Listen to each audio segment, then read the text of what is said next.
திருச்சிற்றம்பலம். அடியார்களே, திருவண்ணாமலையில் கிரிவல பாதையில் கிரிவலம் செய்யும் அடியார்களுக்கு நாமக்கல்லிலிருந்து இந்து மகா வம்சத்தினர் மிக சிறப்பாக சுத்தமான குடிநீரை கிரிவலம் செய்யும் அடியார்களுக்கு இலவசமாக கொடுத்து வருகிறார்கள். எவ்வளவு வேண்டுமானாலும் தண்ணீரை குடிக்கலாம், அல்லது வேண்டுமானால் பாட்டிலில் தண்ணீரை எடுத்து செல்லலாம் என்று சொல்லிக்கொண்டே இந்த சேவையை செய்கிறார்கள். இதற்கு முன்பாக 1 லிட்டர் 5 ரூபாய்க்கு என்று கிரிவல பாதையில் விற்பனை செய்து வந்த தண்ணீரை நாமக்கல்லிலிருந்து இந்து மகா வம்சத்தினர் இலவசமாக கொடுக்கின்றார்கள்.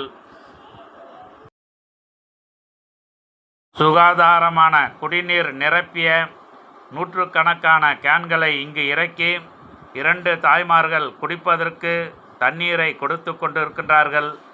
அதோடு 5-6 கேன்களில் டேப் செட் செய்து குடிநீரை நிரப்பி வைக்கிறார்கள். கிரிவலம் செய்யும் அடியார்கள் கேன்களில் இலவசமாக தண்ணீரை பிடித்து சென்று கிரிவலம் செய்கின்றார்கள். நேர் அண்ணாமலையார் ஆலயம் அருகில் இவர்கள் இலவசமாக அடியார்களுக்கு அன்னதானமும் குடிநீரும் இலவசமாக கொடுக்கின்றார்கள். இந்த சேவையை செய்கின்ற நாமக்கல் இந்து மகா வம்சத்தினர் அனைவருக்கும் புண்ணியம் கிடைத்து பல்லாண்டு காலம் சிறப்பாக வாழ்வார்கள். இதற்கு உதவி செய்கின்ற அத்துணை அடியார்களும் குடும்பத்துடன் அண்ணாமலையார் அருள் பெற்று சிறப்பாக வாழ்வார்கள். நாம் இவர்கள் சேவையை பாராட்டுவோம்.